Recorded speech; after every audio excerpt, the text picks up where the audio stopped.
Hello again and welcome to another Mordy and Glory Warhammer 40k video. In today's episode we shall be doing another tournament list overview where I take you through step by step the list that I am intending to take into the competitive meta. And this time I've got a spicy meatball for your viewing pleasure because we're dialing it back to 1914 and going with a World War I style list. That's right, we've got copious amounts of artillery, endless waves of infantry, and some officers leading from the back as is tradition. And so without further ado, let's not mess around and we'll dive right into today's episode.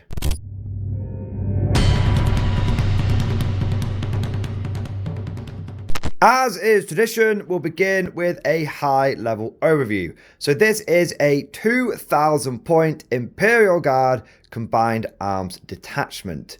That means that my army rule is born soldiers, so if any of my units stay still, they will get lethal hits, and that applies to every unit in my army, including the artillery. I've taken one enhancement from the combined arms detachment, and that is Grand Strategist, which I've put on my platoon command squad's officer. With all of that covered, now let's get into the nitty gritty, and we will be starting with the Infantry Corps. Yes, every day on the Corps is like a day on the farm. Every meal a banquet, every paycheck a fortune, every formation a parade. I love the Corps. Gone for this particular loadout for a number of reasons, but the main one being it's a good take all comers and it's a classic one as well. I have a lot of plasma and melter in my collection, so I thought it just makes sense to use those, and it really does allow them to take on most threats. If there's an enemy vehicle, whilst the melter might not have the strength, they're still be winning on 5s, they've got the AP and they've got the damage to really make it count. And more than once, many more times than once in my tournament career, I have been grateful for melter guns in my infantry squads. Plasma is still just a good all-rounder. You could definitely swap out one of these weapons for grenade launchers. So you could go double plasma, double grenade launcher. That would totally work. And in fact, I did find many times that my melters were struggling for range in the first turn or two. But when they did close the distance, it did make the difference having that big AP and that big damage. But if you're looking at this and you're thinking, do I have to take the melter guns? I would definitely be okay. And I definitely suggest it wouldn't be a bad thing swapping out either the plasma or the melter for grenade launchers. Those weapons definitely do some work. I probably wouldn't go for the flamers though. I found that with the amount of lasguns that I'm rocking in these squads, there's 14 lasguns when you take into account the 2 Voxcaster guys. When you start getting into rapid fire range, that's 28 shots. You've then got the sergeants as well, which can add their pistols. So you don't really need more anti-light infantry. You've got that covered. Speaking of the sergeants though, some of you may be confused why I didn't take the autoguns or bolt pistols. I mean, they are free and they are clearly superior over the las pistols. Simply a case of trying to be as accurate as possible with the list, running what you see is what you get in terms of loadouts. I don't have a lot of sergeants with bolt pistol and chainsword, and I don't have any autogun sergeants modelled for my Cadians. So I figured, you know what? Honestly, at the end of the day, it doesn't make a big difference. Having a few extra strength 3 shots, maybe it would kill an extra model here and there, but it was totally fine.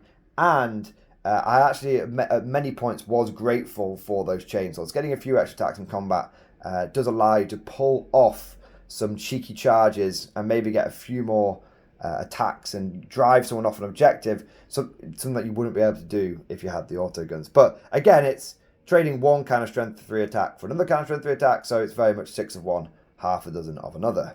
Now you might be wondering why I went for these Cadians. Well, the vibe I'm going for with keeping the whole army in the theme of World War I is that these represent the huge masses of fairly well-trained conscripts that armies of World War I took advantage of. For example, you had like the PALS battalions for the armies of Great Britain during the Great War. So that's what these guys are representing. Those fairly well-trained, well-equipped soldiers, but just the line infantry that was so prevalent and so important to the Great War for holding those trench lines and for doing those wave attacks.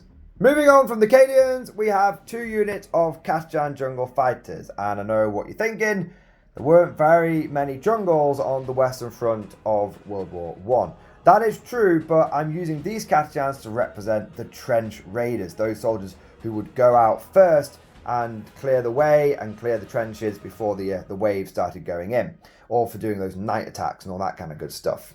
Now, each one of these Kashjan units is equipped pretty much how you have to equip them. I've got a sergeant in there with a las pistol. Sadly, Kashjans don't get chainswords. It's a bit stupid, but we won't get into that now. And then we've got 4 flamers and 2 vox casters. The job for these guys was very much to be the first wave. We are going in with the first wave. Means more bugs for us to kill. You smash the entire area. You go any more than 2 legs. You get me. We get you, sir. So these guys are very much going to go at the front of the army, so they can take advantage of their scouting ability. And also, and I don't mean to put this in a bad way, but these are the least valuable of my infantry. They are the speed bump. They are Operation Get Behind the Kashjans. And so if I am being faced by an assault army, they're going to go up front and they are going to absorb those first charges. Either I'm kind of planning on being quite aggressive with them, having the front scout moving forward. If I get the first turn, moving them forward, I'm just move blocking people, because they can go quite a long way if you give them the opportunity, because you've got the 6-inch scout move, 6-inch actual move, 3-inch move, an average of 3 to 4 inches on the advance. So you could see these guys going sort of 18 to 19 inches in turn 1, and that can do a good job of pinning your opponent in their or near their deployment zone. And then you're able to move these other infantry up relatively safely. Of course, you can use the scout defensively as well. So if it looks like if your opponent does get first turn, you can always scout move backwards so that it can stop you from getting that turn 1 charge. But either way, they are the screening, they are the first wave, they are the poor bloody dog infantry. Now that covers all of the battle line, and I know what some of you are thinking. And I want to head off the inevitable comments down the comment section below. But no, I haven't taken any Deathcore Krieg in my World War I themed list. I know! Heresy of the highest order! Lambast me! Shame on me! I have disgraced us all. I know. But there is 2 very good reasons for this. The first one, and probably the most important, is I have a pure Deathcore of Krieg army for tournament already written, ready to rock and cock, and that's actually going to be coming out in the next tournament report that I do after this list has been featured.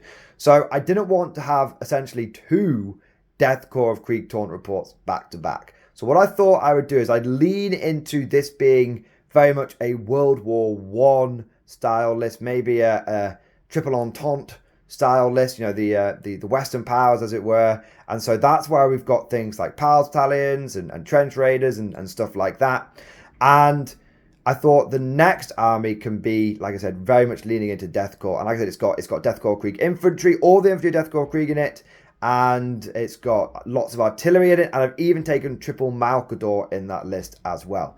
So I wanted to basically not have 2 very similar armies in 2 very close together tournament reports. And I hope you guys understand that. And so I'm hoping that it will be quite interesting to watch both tournament reports as you see what is a non-Deathcore of Krieg style World War I army go to work, and then a Deathcore of Krieg style one, and we can sort of compare and contrast both of them.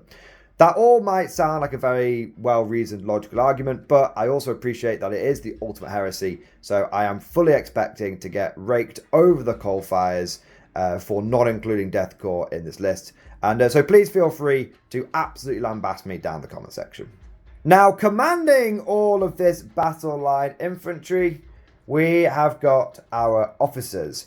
I have taken Colonel Ironhand Strachan, and he will be going with the Kashjans. I have run the double Kashjan Strachan combo many times now, and every single time it has been supremely effective. Strachan is just a beast. Now, he's very good in close combat. He gets 6 attacks, and if he charges, he gets full rerolls to hit and to wound and all sorts of amazing stuff. He doesn't transfer that onto his unit, but he does give his whole unit and himself lethal hits, which is pretty nice. But the main reason I like taking Strachan is he's 55 points for 2 orders. That is very, very cost effective. So he is an officer first and a melee beat stick second. But having that just pinch of melee in the army has been just invaluable to me as well.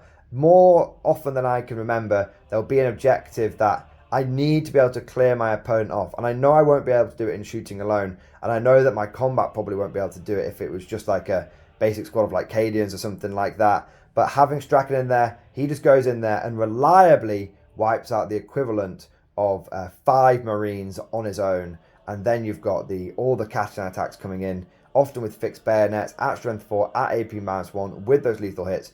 Yeah, it allows me to actually clear people off objectives and take them in the same turn, rather than relying upon shooting where I can clear the enemy but can't take them myself. So it's just an extra tool to have in the toolbox. Cannot recommend Strachan enough. He's very much worth 55 points. There are some games when he dies without killing anything in combat, but again, he's got those 2 orders which are just so bloody good.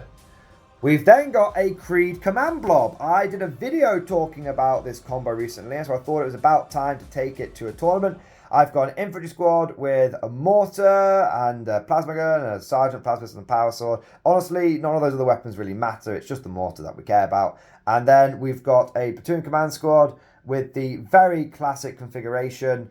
Just a plasma gun, Master Vox being represented by the drum there, medic, and we've got the banner. The more efficient loadout for this would be to swap the banner and the plasma gun for a mortar, so that when you combine those together, you've got double mortar.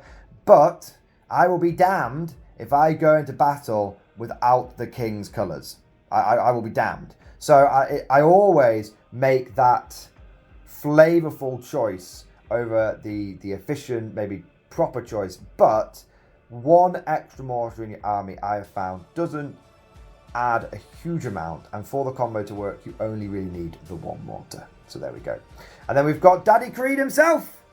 Daddy Creed with his big old stogie in his hand, ready to start doing lots of orders. As I said at the beginning of the video, I put Grand Strategist on my platoon commander, so this unit can do 4 orders at 24-inch range.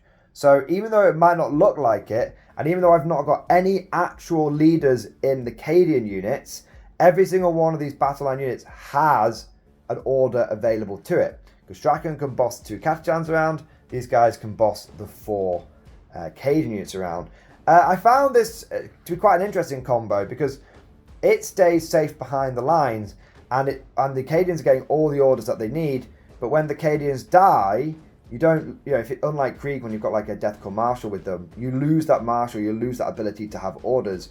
Whereas with the Creed Command Blob, you don't. You lose the infantry, and sure, the turn they come back with reinforcements, they're not going to get an order. But after that, they have got it again.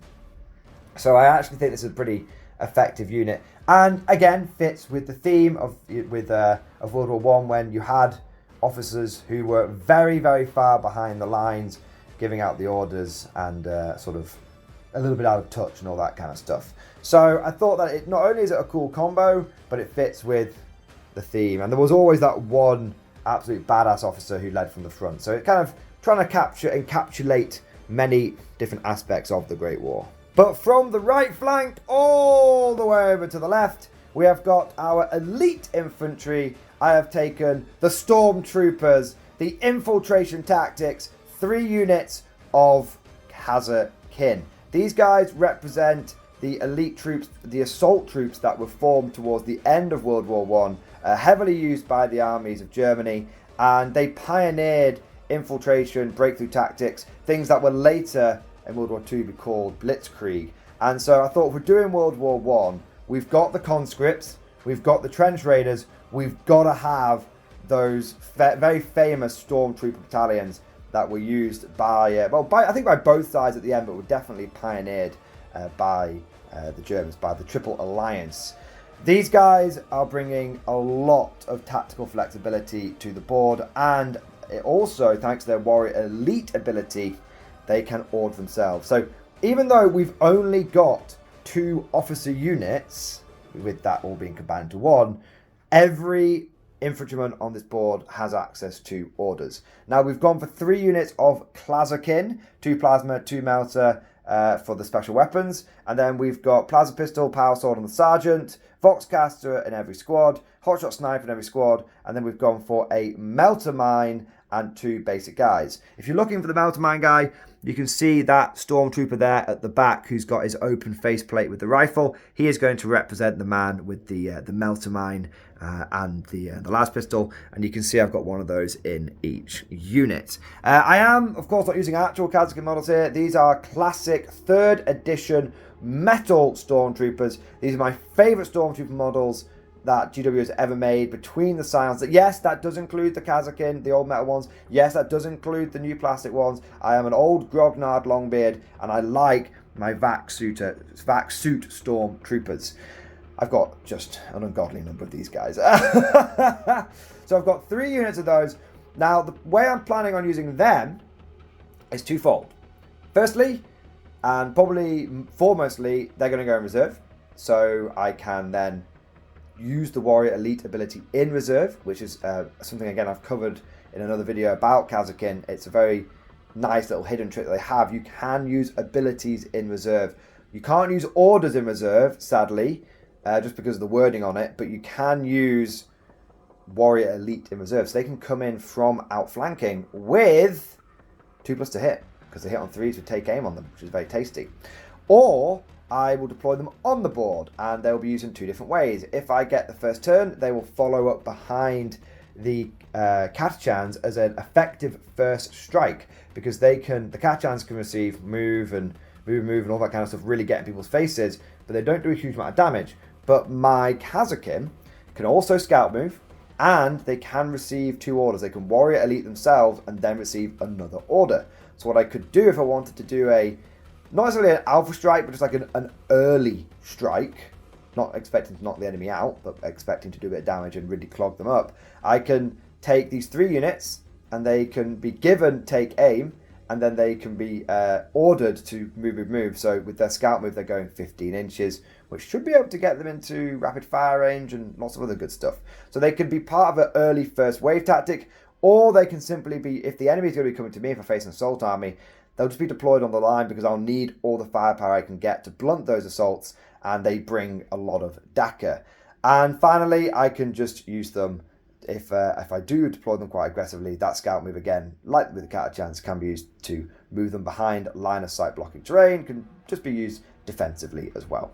But that covers all of the infantry, which is very much the bulk of the force, and really, as you can kind of tell, where the majority of the tactics and strategic play is going to come in.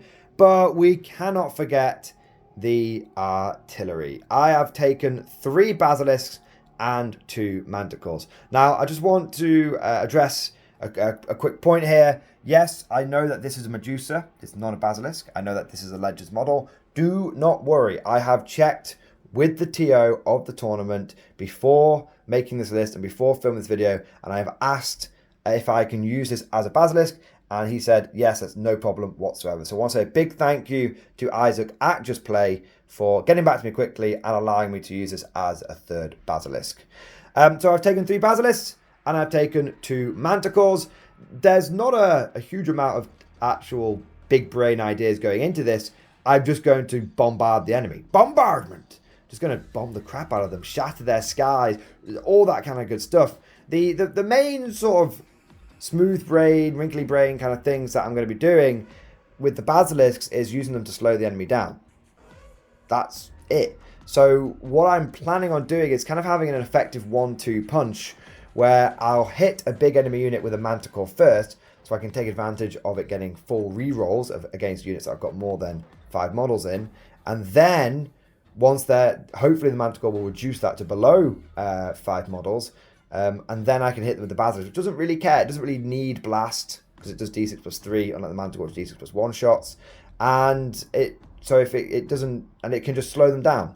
So I'm hoping that these ones will damage them, and these ones will really hurt them, and the basilisk will hurt them a bit and slow them down. I can do that twice, and then I've got a 3rd basilisk just to put where that extra bit of firepower might be needed. There may be a unit that's particularly tough, and it needs an extra bit of artillery slamming into it. There may be an extra unit that my opponent's running at me that needs slowing down with the Earthshaker shells. But having this amount of artillery, I think, is going to be quite good. I normally just run 2 artillery pieces, double Basilisk or double Manticore, and I find that their firepower is more harassing firepower, supporting firepower. But with this much artillery, and considering it's all vehicle-based artillery, so it doesn't need orders to be effective, because it hits on 4s naturally, +1 for being heavy, -1 for indirect, so it's still hit on 4s. I think that I'll be, and with them basically staying still every turn, they'll be getting lethal hits as well, thanks to Born Soldiers. I think that the amount of firepower that these massed batteries will be bringing is going to be substantial. It's going to be a first for me. I never run artillery like this. I never spam it. I always go, look, you need your infantry, your tanks do the main damage, and then having artillery is kind of to supplement that and to target those units that hide out of line of sight. This time, we are going to be relying upon the artillery to actually do some heavy lifting.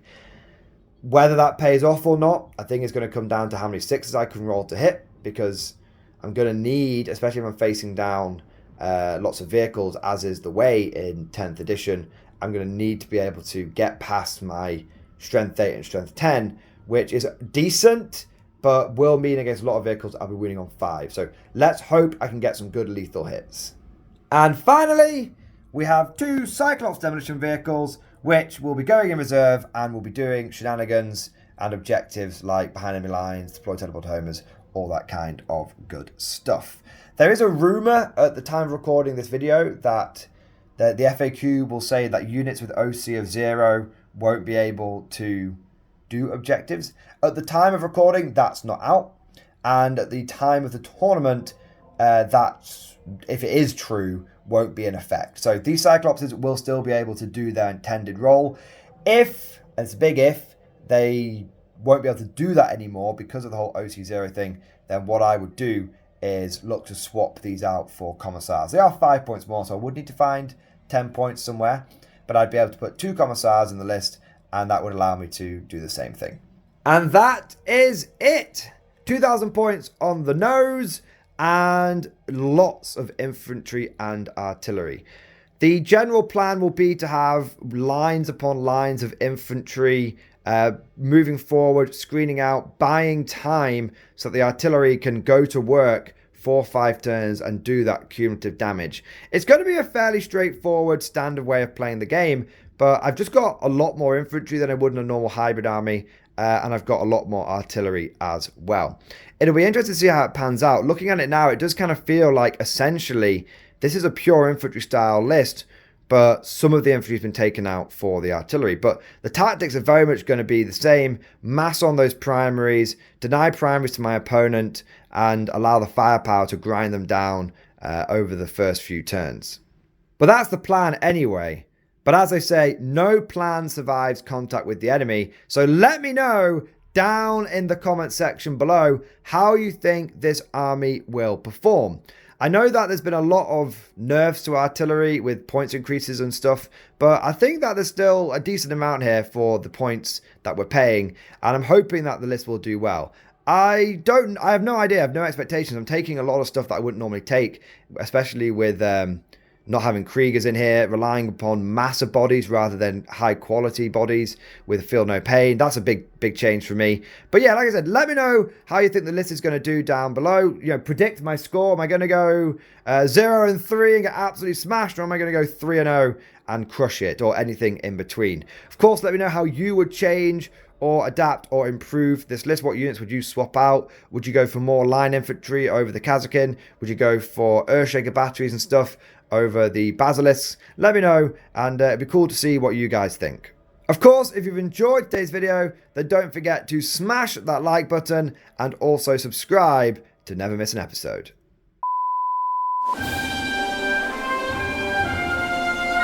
Would you like to know more? If so, then please consider becoming a channel member or patron. By supporting the channel, not only will you be doing your part, but you'll also be helping me create more content for your viewing pleasure, and unlocking a whole host of perks. You get everything from a badge next to your name, custom emojis, but the big one is access to the Mordian Glory Discord server, an online community with almost 2,500 active members. It's always popping off in the MG Discord. We've got channels for army lists, hobbying, tactics, stories, and even a pretty spicy meme section as well. For all you greenhorns that wanted to see the Mordian Glory Hole, today is your lucky day.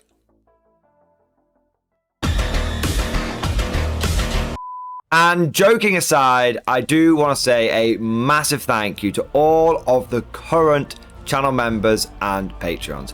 You guys are amazing. Truly the lifeblood of the channel. I could not do Mordian Glory full-time without the incredible and generous support of my members. So thank you guys so much. And last but certainly not least, I want to say a personal thank you to all of my top tier Patreons. These are the War Masters, and they have truly gone above and beyond the call of duty. So a big shout out to Bon Vert, Mad Larkin, Marcus Roberts, Mark Panconi, RJ Scorpion, Swordfish Trombone, John Stubbs, Nick Walsh, Diesel Fox, and August Varney. Thank you guys so much. Your incredible generosity is a massive part of how I'm able to do Mordian Glory full time, and it is a big driving force behind the channel. But I hope you all enjoyed today's video. Thank you for watching, and of course, as always, I'll see you guys next time.